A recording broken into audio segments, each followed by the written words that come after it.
Gotcha. All right, let's go ahead and get our speakers on board, and then we'll do the introduction. So we've got David Rutenberg, who is the General Manager of Special Projects for Uber, who's going to come and talk to us about Uber Eats. We've also got Janelle Maiocco, who is the CEO of Farm2Door, and Eli Rosenberg, the Head of Finance and Operations for Peach. Go ahead, guys, and welcome you on stage.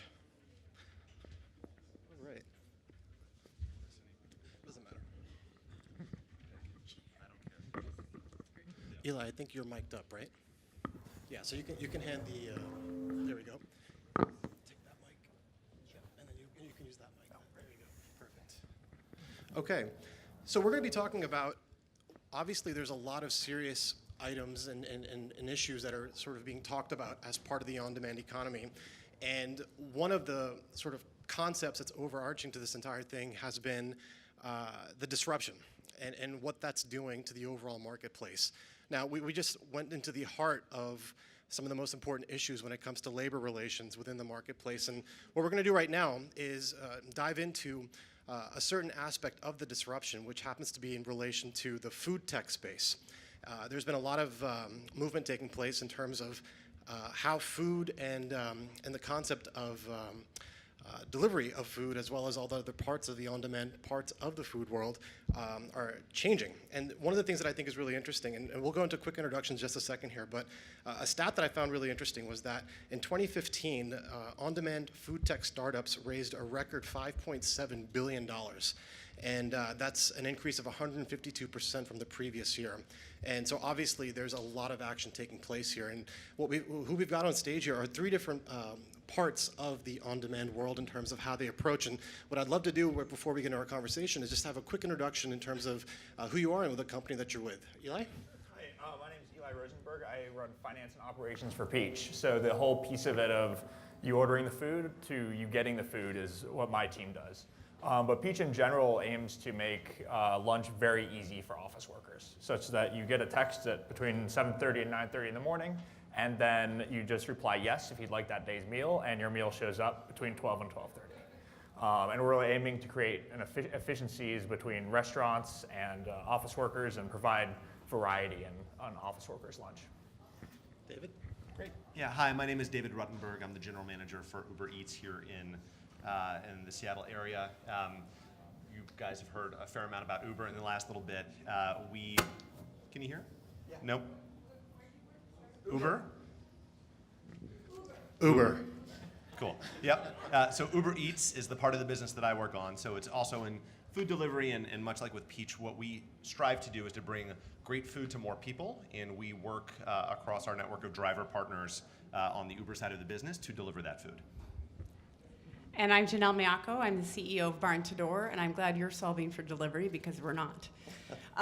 We are a website for farmers to use to manage online and direct local sales, to sell a variety of products in a myriad of ways, shipping, delivery, pickup.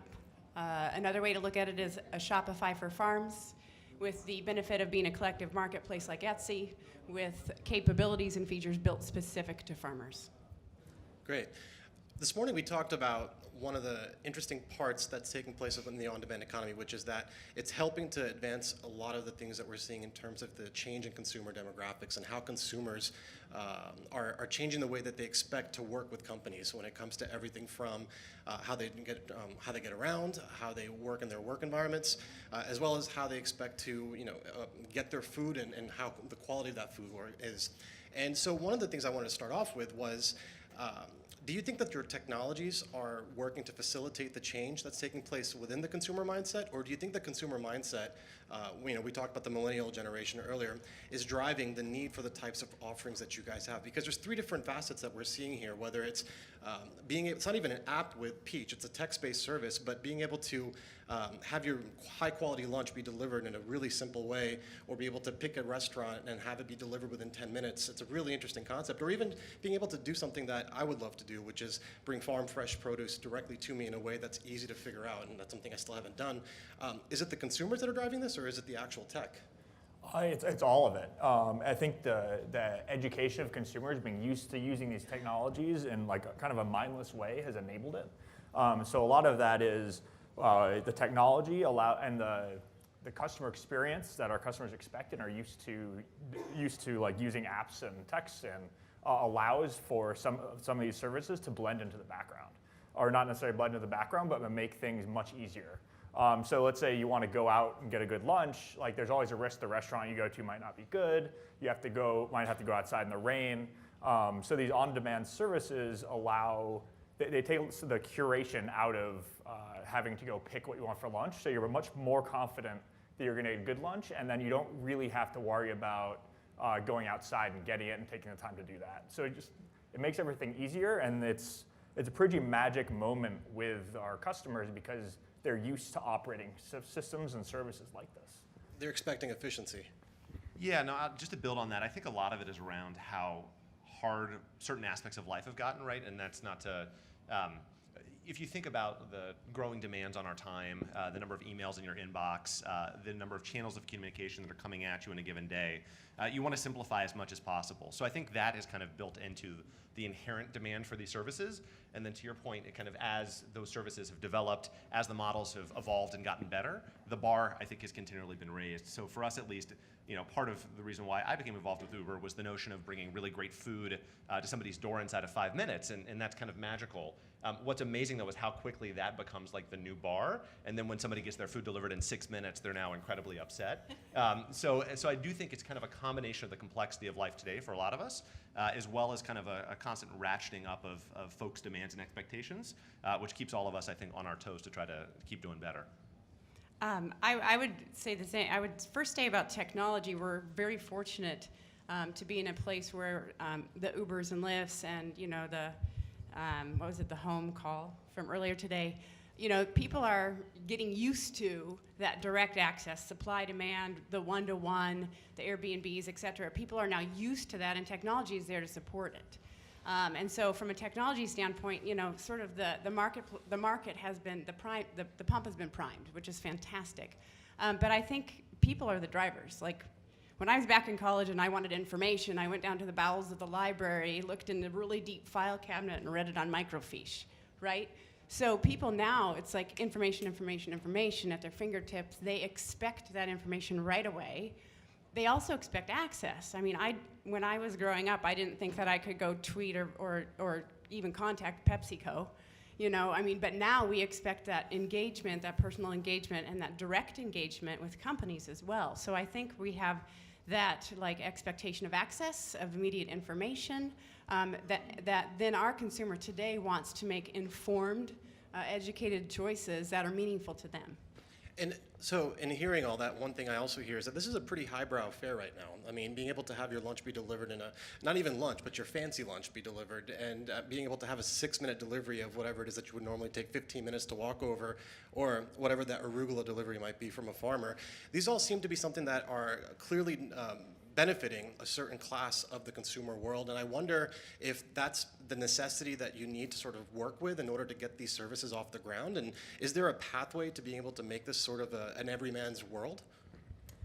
Yeah, somewhat. I mean, initially, yeah, all the price points are fairly high. I think some of the things that we're working with at Peach we have an enterprise product where companies can subsidize lunch for their employers. So there's a lot of things like that where these efficiencies and scale create opportunities to get there. We're there with some of our customers, but in general, we all have a long way to go in order to make this, to really create a mass market appeal. Yeah, I'd push back on that a little bit. I do think that there is a certain kind of, at a certain price point, right? Imagine that lunch is $10. It's absolutely true that not everybody can afford a lunch that's $10 every day. But you can imagine lunch once a week at $10 is probably not that inaccessible. And you've got vehicles, at least a couple on this dais that are able to deliver food. Right now we're still at $0 delivery. It's promotional, but it'll be a couple of bucks probably when it lands permanently. So that starts to feel somewhat accessible, at least to my mind. And we do constantly try to push down on what delivery costs might be or food costs might be. So you're right, there are still some people that this won't address, but the hope and the aspiration is that it becomes a broadly addressable market rather than just catering to a particular class of folks. We want to deliver, I think all of us, really delicious food that's healthy for you to as many people as possible, and that necessitates making a product that's affordable and accessible. So that's on us. This is my favorite question so far. We're really ripe for disruption in the food space, and this is where our model in particular gets quite fun. We are accessible in that we don't, like delivery, et cetera, as you know, that's their expertise. That's what they're just rocking. And it's expensive. And because we're not in the delivery and the distribution, so typically in the food space, bringing farm fresh food to market, the traditional models are grocery or online grocery. So you have warehouses, trucks, laborers, aggregation, repackaging, waste, and delivery. Whether you deliver to one spot or everybody's house or whatever. So that's very expensive. So if you're a grocery store, that's a 60 to 80% reduction in what the farmer gets. If you're one of the online aggregators, it's 40 to 60% reduction. We actually don't take a transaction. So Farm2Door, we set the platform, we give you the tools, and you pay a small monthly fee, just like you would on Shopify, but we don't take a % of your food sales. So a farmer today, and this is where the fun comes in with farmers and people purchasing, it's that transparency and trust that we've been talking about sort of early on today, knowing that they can trust us as a company. Those farmers today can sell that food to you at real prices, and we're not taking a cut. So they don't have to make up for the 15 or the 40 or the 80% or just take a loss. They can say it's $10 and they get $10 minus their credit card processing fee. So they can sell $100,000 through us, and we're just taking that $10 a month fee. So it's really about transparency. Like this on-demand consumer, the people that we are selling to today, expect transparency and access, and they want to know they're making informed decisions. So when farmers are selling through us, they're selling real-time, real food at real prices, and they're real farmers. Let's talk about the quality and the transparency element for a second. I spend a lot of time thinking and researching around the shift in demographics that are taking place with the millennials, being on the very edge of it, so I try to include myself as much as possible so I don't feel old. But part of that, the shift that we're seeing has been folks are much more interested in the companies that they work with being standing for something important, that they want to see what the process is behind the actual curtain. They want to make sure that the quality is of highest, the highest regard, but at the same time, they want the price to be as cheap as possible. I wonder if the equation that we're seeing here with the millennials is something that we are going to try to push into the broader marketplace, or is this something that we're just watching the millennial marketplace grow and then we're going to cater to them and let the baby boomers and the Gen Xers sort of just tag along for the ride? Who's the most important customer in terms of if you had to stack rank? I don't know that we really segment by millennial versus Gen Xers. It's more of people, like the transparency in all of our businesses is pretty good because a lot of what we sell is our restaurant network. And so I guess I challenge that we really distinguish between those customers because they all love good food and they all love the restaurants on our networks. So it's kind of built into it. So I guess that's your question. A little bit. Yeah, and just to build on that, I think they're kind of two pieces. One, I absolutely agree with Eli. It's we kind of live and die by the strength of our restaurant relationships and the network of restaurants that we offer. So we try very hard to work with local companies, local farmers, obviously, and local restaurants that produce really high quality fare. And if you purchase something from one of our platforms or our services, it's a vote of confidence, really, not only in the platform, but in the restaurants themselves. The second thing that I'd say is that you're right from a cost perspective and quality, those may seem orthogonal, but I think that as you start to scale some of these businesses, you start to see some benefits of having a really robust platform or network that can bring costs down across the board and that can offer really, hopefully, delicious and healthy food at reasonable prices. I think that's the end game. Just a quick add to that. So with regard to pricing, through Farm2Door, if farmers are pricing it, it's not getting marked up for the end user. And so if you were to buy at a grocery store a peach from a farm, it might be $4 a pound, and if it's marked up 80% just for them to cover all that distribution cost. And that's kind of the beauty of that direct access to farmers. You might not be able to go to a farmer market, but you can now shop on Farm2Door and find your farmers. Like I'm getting my grass-fed beef from Farmer Mike once a month, and I get my eggs every week here. And so we're sort of creating that access, and the direct access takes out a lot of that cost. I would say I would agree with these gentlemen in terms of if we segment by millennials versus Gen Xers or anybody else, what we find interesting is it's really more about the value or lifestyle that people are self-selecting to use these services, or they care so much about, and millennials do, they care, actually to the point where John even mentioned earlier today, he's willing to drive a little further or do a little more or whatnot to support, companies or farms that they believe in and trust and feel good about. So it's an interesting mix of people connecting with directly, but also with certain companies. And that's interesting. And a part of the equation here is also trying to figure out not just the technology component of what's involved in being able to provide these services, but also the logistics and the finding the most efficient ways of doing these, whether it's a platform, whether it's a delivery system. I wonder what sort of current challenges are in place when it comes to being able to scale this out, but also keep it efficient enough to be able to make a business that's worth running. I know that the groundwork has already been laid out in terms of thinking about, for example, the way that Uber and Lyft have built out their networks to be able to make drivers available, constantly throughout a particular market. But then there's also a lot of other things involved, such as partnerships with restaurants, partnerships with farmers, being able to do that efficiently so that you've got a constant sourcing of those restaurants and of those farmers, but at the same time, not use all your resources to make that happen. I wonder what sort of things are you working on? Yeah, I mean, that's a good question, mainly because there's a lot of talk about technology and all the innovation going on, but if you come right down to it, we're all in people businesses. The majority of our costs are people. The majority of our technical issues are how do you merge this on-demand economy with your partners and your customers and with your restaurant partners in a way that creates value for them. Because there is a lot of volatility in it, and it's hard for a restaurant to handle volatility. So how do you use a technology to really build value for both Peach as a company, our customers, and the value that they get for what they pay, and also our restaurant partners? And I think that would probably be at the top of our list. And it's really value comes first in terms of when you work with the farmers, and then it's a matter of scaling that out, or how does that work with Farm2Door? Well, so for example, if you're here in 98103 or 98119 and you're searching for farmers, you'll see every farmer that's delivering to a particular zip code within whatever range you choose. So you'll see all the farmers that ship direct anywhere in the country. You'll see farmers that deliver or do drops near you. So that's sort of how it works. I thought I should probably mention that. In terms of scale, kind of the beautiful part of our platform is because we don't buy warehouses and do the aggregation and distribution, et cetera, and because those farmers already have those paths, those sort of routes of behavior where they already go to the city once a week, or they already do shipping, or they're going to be at the farmer market so you can pre-purchase and pick up.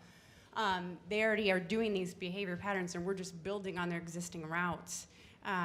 So wherever they are, they can use the platform. So they could be on Bainbridge Island or Philadelphia or Austin or somewhere in the middle of Florida selling citrus locally and shipping. And so part of our scale is that we're already a national platform. There is certainly interest too in partners. Partnerships will be, it's a fantastic time to be building a company because there's so much great technology out there for delivery as a service, as an API in any given city. There's large companies that do it, and there's a lot of small ones that do it and are constantly innovating and becoming experts on that. So, we very much look forward to continuing to evolve our company to scale. And speaking of working with a large company or a small company, when you're a farmer or whether you're a restaurant and trying to figure out who you're going to work with, whenever there's a disruptive movement or technology or platform out there, there's always this schism between what the vendor is used to doing since their existence and what they're expected to do going forward. An example of this would be when group buying came out and Groupon and the rest of those living social type companies came out. Advertisers and small businesses really had a tough time because the value proposition that they had to provide inherently forced them to reduce their prices, and so it didn't really go anywhere very well. When it comes to food type services, restaurants, they don't have to worry about that, but one of the things that they do have to figure out is is how do they figure out who to work with? And especially in regards to Peach and Uber Eats especially, they're probably getting their doors knocked down by different services that are saying, we're Postmates, we're Instacart, we're all these different services. How are you providing the value proposition to them to let them feel like you guys are the best ones for them to work on the service? Yeah, so I think for us it's twofold effectively. One is just quality, right? And I'm sure this is also what you guys sell as well. It's very much we pride ourselves on being finely attuned to customer feedback, finely attuned to partner feedback. And I agree with Eli, this is very much a people business. So it's really kind of finding mechanisms to get those signals back and to constantly improve and iterate. So I think that's kind of part of it. And I think the other part for us is scale, frankly. Like if you can offer to a restaurant partner a much broader opportunity and real meaningful growth, that's really where I think it starts to get interesting for the partners. So I think it's a combination of kind of quality and scale that is interesting for our partners, and that's certainly what we strive for. And Eli, is the same Yeah, way? and I agree on all those points, and a lot of it is we haven't really gotten there yet. Like our two companies will soon reach a scale where we'll have to compete more fiercely for restaurants. But at the moment, things are still, a lot of restaurants are doing both. So we're not there yet, but again, yeah, we'll be quality, how consistent can we be with order volume, our relationship, how do we create value and provide a good, how do we make sure that our part of the service is good and restaurants. Yeah, this is interesting. So probably different than prepared foods, right? Is the farmer bringing their food to market. And I liked what Lauren said earlier today. There's a high bullshit meter out there, and farmers have it too, right? They will try all the different things out there. And to be fair, the on-demand generation, maybe they try Uber, maybe they try Lyft. People are willing to try the different tools, and so the onus is on us to say, yeah, ours is the best value. We're providing the best experience, et cetera. And so food, especially bringing farm food to market, is ripe for disruption. It's going to happen. It's just a matter of who and how quickly. And we firmly believe, that we've got a great jump start on that because we're providing something so unique to farmers where we're removing the barrier of the markup so they can have real prices and then sell directly and easily wholesale or retail and have the control over their direct customer relationships. There's so many tools being built specific to them that nobody else is doing. So yeah, we have to differentiate. We have to not do more of the same and expect a different result in this space. We need to be different and be innovating and prove to them that we're it. We're the one that's going to make sense. And you're less of a middleman and more of a catalyst when it comes to facilitating that relationship that would have already been happening in the first place. One thing that I would wonder would be, obviously these businesses are going to be thriving more so in urban areas where there's a lot more density when it comes to the customer type, or at least I think with these two folks, I would wonder with the farming world. But what is the process to be able to scale these businesses out into broader marketplaces? And I wonder, going back to that first question or the second question in terms of the demographic of the customer, I'm sure as you grow out into broader markets that it'll start to normalize the type of the customer that you have, and it'll make it so that it's a much more accessible service. What does that pathway look like, and what are some of the things that are sort of on the list to be able to get checked off so that you can go into Orlando, Florida, or maybe Tampa, Florida, or some smaller market or maybe less smaller market than that? And is that something that's in the near term, or is that something that's sort of farther out because we're still trying to validate businesses? I'd probably say medium to longer term, but because a lot of it is these business models haven't been totally proven out. We work very well in the cities we're in, but we're still pretty small. We're only 35 or 36 employees. And so we'll see that we are aggressively expanding, but of course we expand to the biggest markets first because they're the easiest. Sure. But the business model, Seattle isn't a huge city, right? And it works very well here. And we're also in San Diego, which is a medium-sized city. So I think we've already shown that the business does work in medium-sized cities. Below that, we're not sure. Yeah, I think I'm a little bit more bullish. I agree that it's probably more obvious in a densely urban environment, right, both from a demand and a supply perspective. But if you look at kind of where Uber exists today more broadly, and again, I wasn't part of that history of the build out, but we're up north to just within the greater Seattle area. We operate up to Everett. We're out east in Issaquah. We're considerably west of here and south of here down to Federal Way, you could imagine a world in which Eats is also available inside of that geography at some point. I'd agree with Eli, like we definitely have not proven that out yet, so it may end up being a medium, long-term, or never thing, but I am optimistic about our ability to deliver a good experience in those areas as well. Well, Janelle and Eli, I've got a question particularly for both of you guys. Obviously, Uber has got massive scale already because of the head start that you guys have had in terms of being able to build out the network. But when it comes to Eli and Janelle, your services, I wonder what the competitive landscape looks like for you. And is it still greenfield when it comes to these types of offerings? Or are you having to start to differentiate yourselves against folks that are sort of up and coming? And what sort of things are you thinking about when it comes to having to worry about the competitive landscape itself? Yeah, so it is still a green field. Like the opportunity is huge. There's so many office parks or even in downtown areas where you don't, like it's hard, there isn't great lunch downstairs. Like our biggest competition is the sandwich shop in the first floor of an office building. So in that kind of, so it's a green field. Janelle, same thing for you? Oh, I mean, does anybody here think food's been disrupted yet? I mean, yeah. There's this one will be a fun one to watch. Where people have that direct access, can shop 24/7 from their farmers, have that curated customer experience with their farmer, their rancher, their fisher. They have the transparency they now all expect. They can message them directly and have that relationship. And so we're providing something unique and different than any other company in this space. My competitors tend to do 40 to 60% markups. They aggregate and they're hogtied, no pun intended, to specific cities. So my competitors might be in San Francisco, or they might be just in Seattle, or maybe a few other cities. We are younger than many of them, and already have sellers in 12 states selling into 12 different states who have sold into 30 different states. So we are available, to your point, to, we have a farmer out in the boondocks having, selling all kinds of things direct in their shipping, and they have on-farm pickup, and they're delivering it to the city once a week. So we're finding success broadly already in a very unique model. And on the complete opposite end of the spectrum, when it comes to Uber, there's a completely different competitive landscape story where even just a couple days ago, I live in LA, and Google Express is now doing the food delivery in my area as well. There's Amazon, there's Google, there's a whole bunch of other services that are trying to nip at the heels of what Uber is doing. Is there a particular view that you guys have beyond growth when it comes to thinking about the competitive dynamics that are happening at your scale? Yeah, I would lump Eli in that category as well. I don't know if you would disagree with that. I feel like we have a very similar set of competitors in terms of what we offer today. And I don't know that we have launched in 12 cities in the Americas, and we have launched in one city, kind of a broader marketplace that'll be coming to all of those cities by the end of March. So by no means do we view ourselves as like an incumbent. We're not like we are as new to this as other folks are.